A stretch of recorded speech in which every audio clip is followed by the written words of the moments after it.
Hi, it's Dave from Midlife Explorer. I don't normally do product reviews or talk that much in my videos, but I've actually received lots of feedback in some of my other bike videos, specifically on the e-bikes that I have. So a couple of you have actually asked me to do a review on my VoltBike Enduro, so that's what we're going to do today.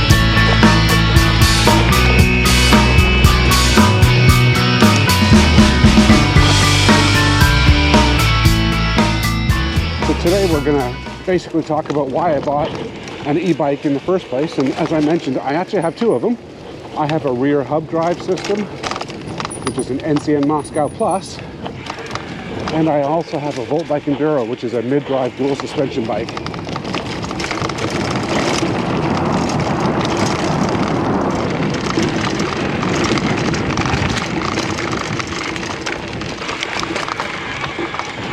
So we're going to talk first about why I bought an e-bike, and then I'll tell you some of the things I actually like about the VoltBike Enduro. I've had it now for about 7 months.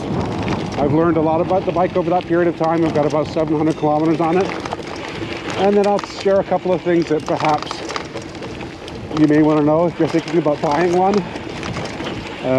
And if you're interested, leave me a comment. I'd be happy to do a review of the VoltBike Enduro against my NCN Moscow Plus. If you're thinking about buying an e-bike and you're not quite sure whether you want to buy a rear hub drive system, which tends to be a little less expensive, or you're thinking about spending a little bit more money and going with a mid-drive system, which is what I'm on today, I'll be happy to do a comparison of both the NCN Moscow Plus and also my VoltBike Enduro. Now keep in mind they are totally different bikes from our price category, but there are a lot of components that they share, and there is definitely advantages to each of them. Now, if you're interested in details on all of the specifications on the bike, I will leave a detailed description at the end of the video with all of the specs. But while I'm riding around today, by all means, I'll share some of my thoughts on some of the components that are on the bike that I'm riding, which is the VoltBike Enduro. So let's go for a ride.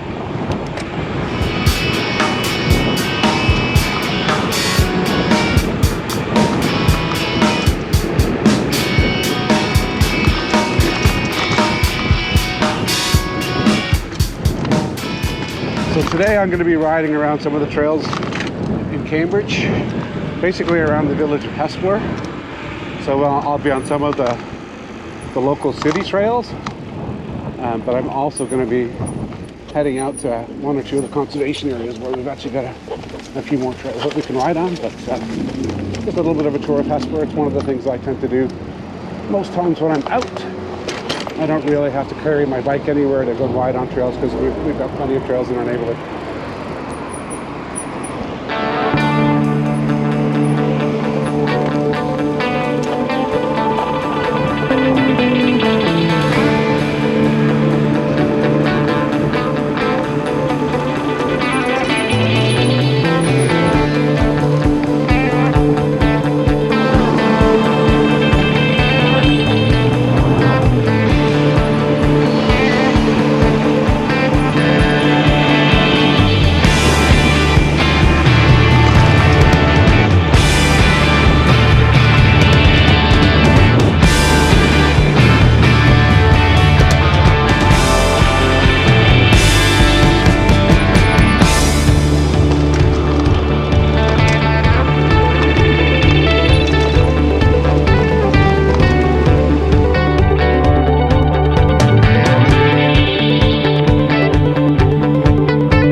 So I guess we should start off with the first question. Why did I buy an e-bike?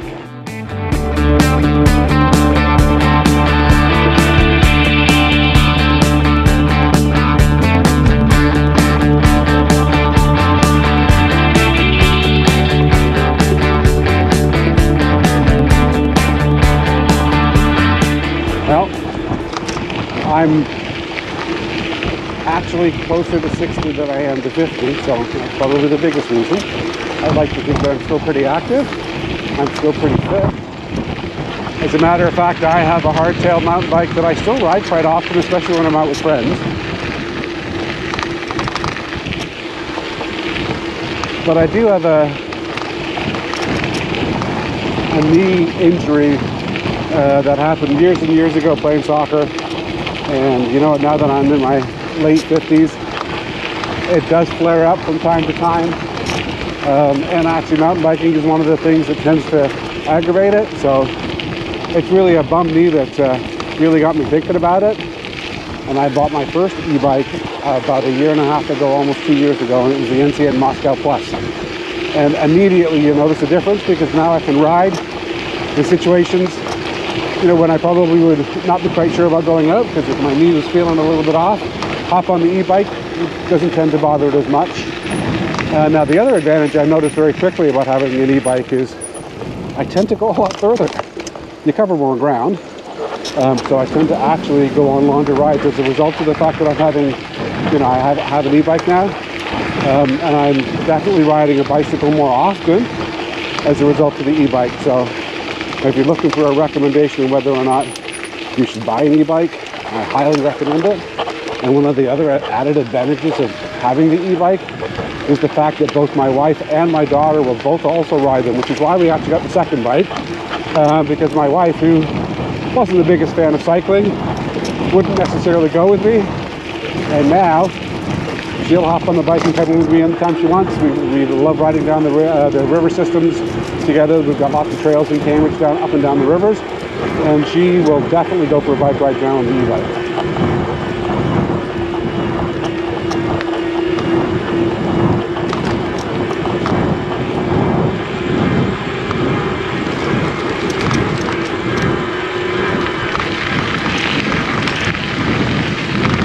Now obviously you probably don't notice the grade here in the video, but obviously the best part about having an e-bike is not going downhill, because that's the same speed, but I am definitely traveling around at a much faster pace on the roads, and quite frankly going uphill is a totally different story. So real big advantage of having an e-bike is your ability to go uphill.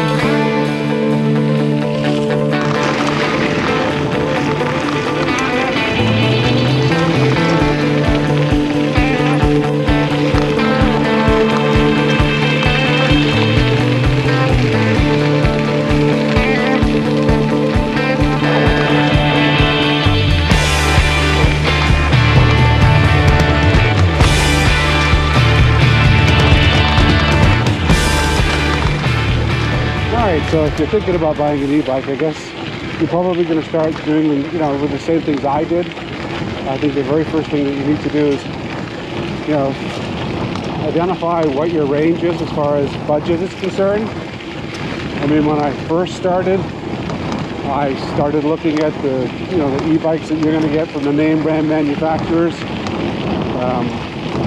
Giant, for example, was one of the first ones I looked at. And there are plenty of other ones that make everybody makes an e-bike these days. But you very quickly discover that they can get expensive very quickly. So I started looking at alternative places, and certainly went to YouTube to go see what else is being recommended. And I watched a lot of videos on other channels, you know, Electric Bike Review, for example, and a few others. And you'll notice that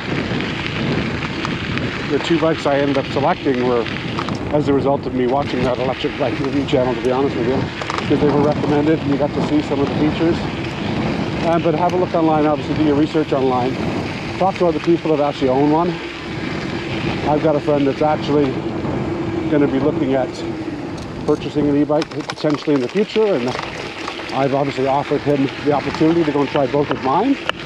I think budget's probably the underlying most important factor. And you can get into an e-bike for a little over $1,000, but you can very quickly climb up to $7,000 or $8,000, depending on what kind of riding you're going to do. Now, the second thing that you probably want to have a look at when you're making a decision on your e-bike is what type of riding do you normally do?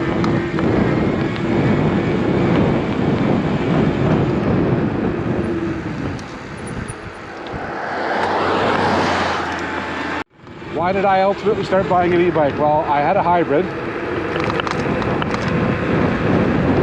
and I was riding it a lot. More on road than on trails, and quite frankly didn't really go off-road very far.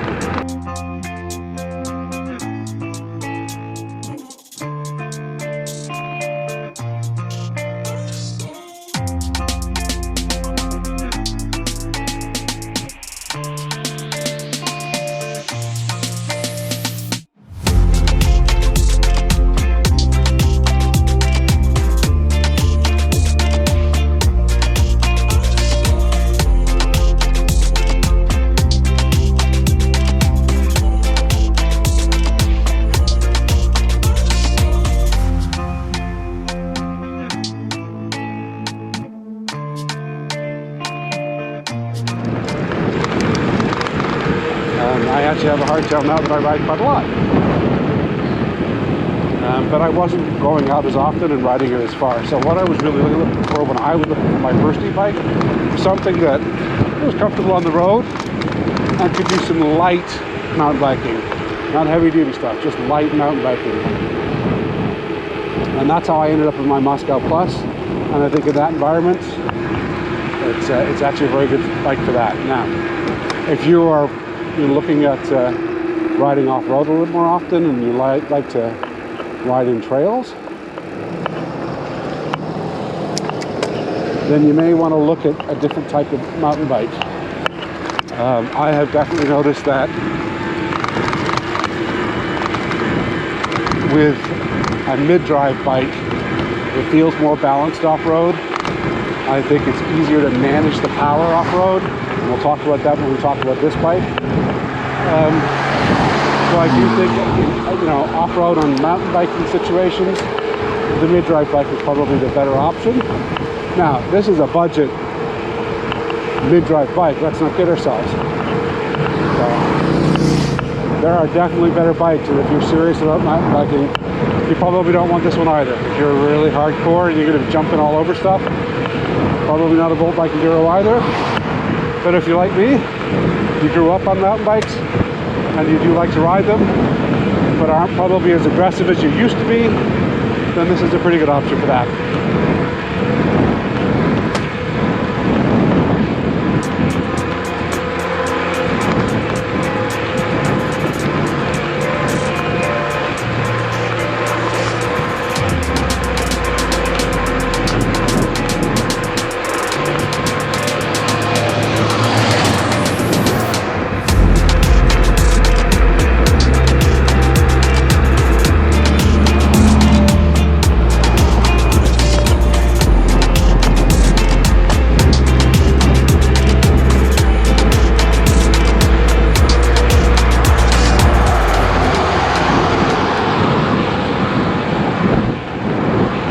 Alright, if you can hear me, you gotta love this part. Okay, so I'm riding into a headwind, alright, and I'm averaging 41 kilometers an hour into a headwind, going uphill on a slight grade.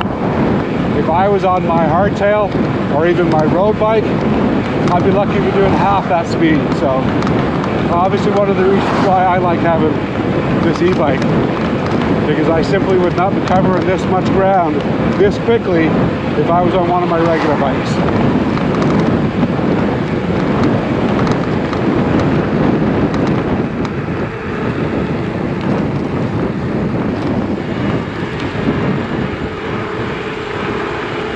Now, as I mentioned earlier, if you're thinking about an e-bike, budget's going to be the place that you're going to start, and then obviously where you're riding it.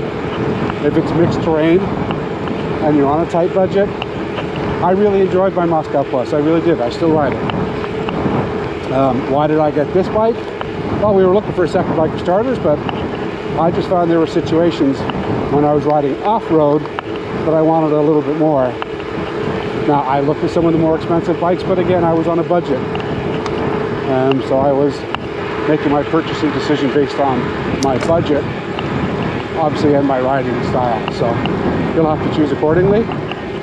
If you look at the VoltBike that I'm on right now, it's got some decent components on it. You know, I mean, actually, the front fork, the Suntour XCM front fork, for example, is exactly the same front fork that's on my NCN Moscow Plus, and actually it's on my Northwalk hardtail as well. So I'm familiar with the front fork.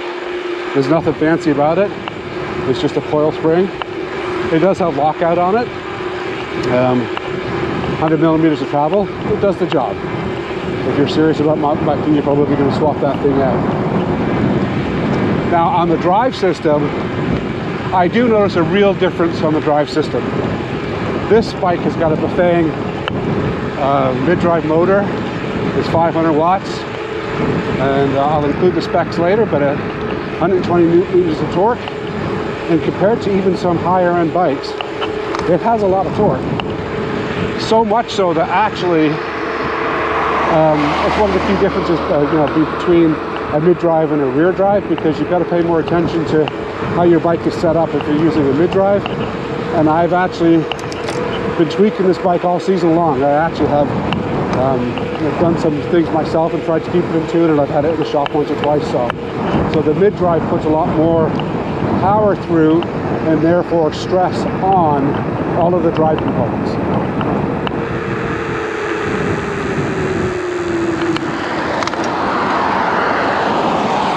Now, some of the other things I like about the bike, and that one was just a good example of one of the other good things. Both of my e-bikes actually have hydraulic brakes, and my standard hardtail just has mechanical disc brakes. And I actually really do appreciate the additional stopping power that the hydraulic brakes offer. Now they're just techno disc brakes. They're probably fairly generic. I'm not a bike expert, but they do the job again, so I actually quite like them. And once I get off road, you know, those are the situations when you actually need it. And this is a heavy bike. This is probably pushing a little bit more than 60 pounds. So you really feel the weight, as a matter of fact, when you don't have the power on. I don't really feel the weight that much off-road unless I'm having to pick it up. So when I'm mountain biking and you're moving, the power compensates for the fact that this is a heavy bike. But you know, with it being a heavy bike, you definitely need the extra stopping power. So I need to, again, for the money, the brakes are really good on this bike.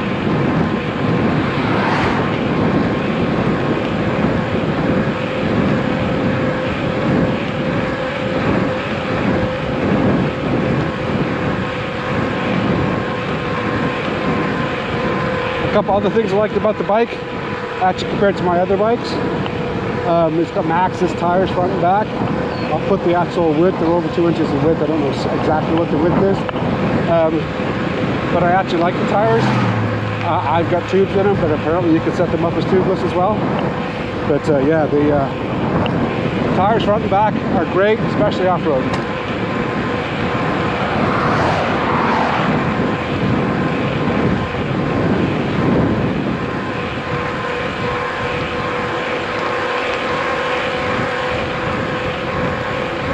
Now, as far as the battery is concerned, ironically, the battery on this, Samsung battery on this bike, is interchangeable with my Moscow Plus, which was a bonus because I can actually use both batteries on each of the bikes. It's a 48 volt power system. I think it's about 19 amp hours. Now, range is different on both bikes. I get a lot further on my NCN Moscow Plus than I do on this one. Now, this one's rated 60 to 80 kilometers. If you're like me, you're probably going to use more of the assist. I tend to be on 4 and 5, and there's 6 levels of assist on this bike. I have never gotten more than 50 out of it. As a matter of fact, I've gone on a 60-kilometer bike ride with this bike and pretty much pedaled the last 20 kilometers without any juice at all. So definitely not 80, not when you're using the power.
right, it's a bit muddy in here. So this is one of the reasons why I really like my e-bike. Climbing uphill, totally different experience when you've actually got some help. Not that I wouldn't be able to get up this on my other bike, but I can tell you right now, I can feel my knee. And if I was on my hardtail, I would really be hurting when I'm done this ride today. And this will probably be just fine when I get home tonight. So that's the reason why I'm a convert. And I now ride my e-bikes when I go riding like this.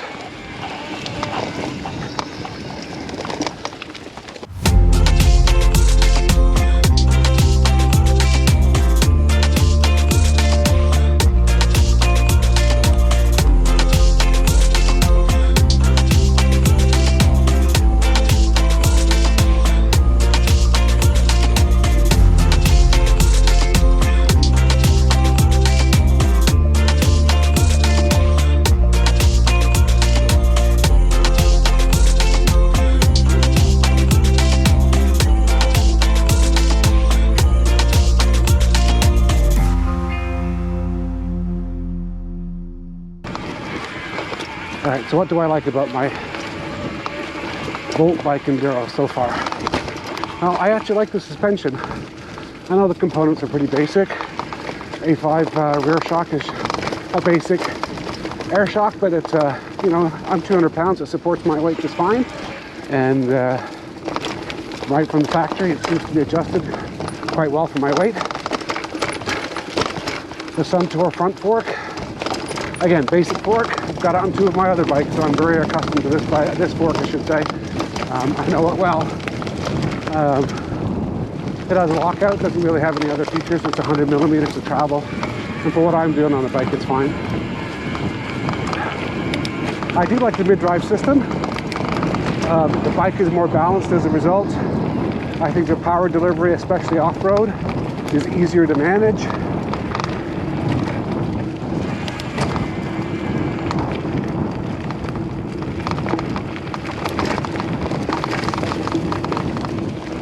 I wouldn't necessarily say it's got more power than my rear hub drive, although at 120 newton meters of torque, this one, compared to other ones, has got quite a bit of torque.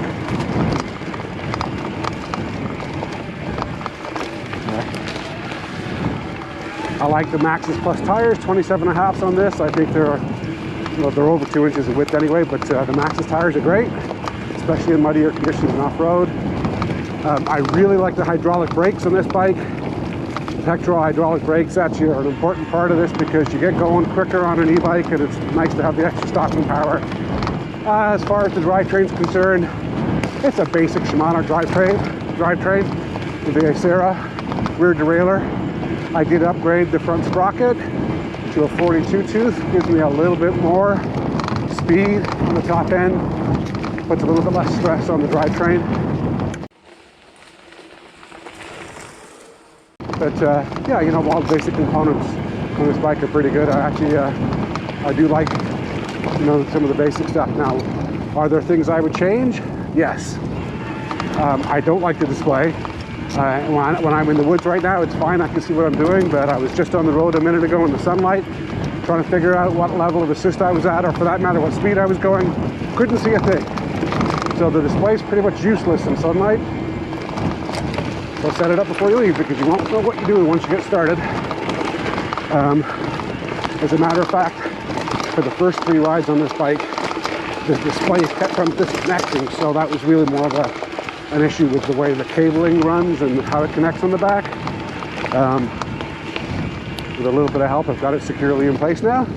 Although don't touch it because if you move it, it pops out again. But yeah, anyway, the display issues at the beginning when we first got it have been resolved. I still don't like the display. I do like the drivetrain. I like the motor, but I'm not sure whether or not the rest of the components are able to deal with the torque that this bike produces. I have had this bike in the shop 3 times now. As a matter of fact, I've now ridden 500 kilometers on this bike, you know, dozens of rides, and I've never once been on this bike where the chain didn't come off. And that's after having it tuned up 3 times in the shop. I had it done last week, and you know what? Same thing. First ride, as soon as I got it, got back on it again on the lowest cog, jumps off. Anyway, so I guess it's going back in the shop again. Can't seem to get that to work properly. As you can hear, the battery rattles a lot. Now, they did send me a replacement bracket for the battery, and I did install it with new screws. Did not resolve the issue. It doesn't hamper the ability to ride the bike, but it does get a little bit annoying after a while listening to that battery rattle around, because it's not the drivetrain and it's not the rear kickstand. It is the battery. And as a matter of fact, I put my battery from my VoltBike into this bike. Doesn't make any noise at all. So it's actually the battery, not the bracket. For whatever reason, the battery doesn't sit properly. And the final part, and the part that's actually bothering me the most right now, is I can't ride this bike at night anymore. I can't ride the bike at night anymore because it's got an electrical problem and the lights flicker on and off. So there's a whole list of reasons why I still have concerns with this bike. Now, do I like the bike? Yes, I like the bike a lot. Would I recommend the bike? Actually, I've got a friend that's coming for a ride. He's going to ride both of my e-bikes. And I'm sorry, but if he's asking me which one to buy, I have a hard time spending an extra $1,000 on this bike compared to my NCN Moscow Plus. And more importantly, this bike has some real quality issues. Now, maybe I got a lemon. I'm not sure if this is just me or whether these bikes have the same quality issues. And, you know, if anybody else has a VoltBike Enduro, if you're having any of these issues, drop me a note, because I'd like to hear about it, because quite frankly, I can't trust this bike off-road anymore. It's let me down too many times. I've always managed to get home, but it continues to have reliability issues. And the folks at VoltBike have always come back with suggestions, but it always ends up me having to take the bike into a local mechanic and paying for something to be fixed again. And quite frankly, I've run out of patience. I have. So I can't recommend the bike, even though I like the bike a lot. If you're thinking about buying a mid-drive bike, spend a bit more money, go with a name brand, or certainly a different one than this. If you're looking to save a little bit of money, have a look at the NCN Moscow Plus. I've never had any problems with that bike, and as a matter of fact, for the rest of this fall, I'm probably going to go back and ride my old bike. This one keeps on letting me down. So hopefully those comments have helped. If you like the video, go ahead and leave me a note, and don't forget to like and subscribe to the channel. If you'd like me to do more product reviews, I have lots of other things I could certainly do a review on. And if you'd like to learn more about my NCN Moscow Plus, drop me a note, and I'll do a review on that bike as well. Thanks for watching.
Again.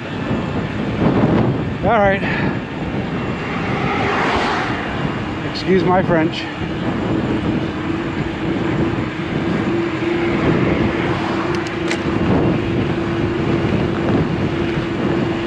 I've had this bike tuned up 3 times now, and it just jumped off again.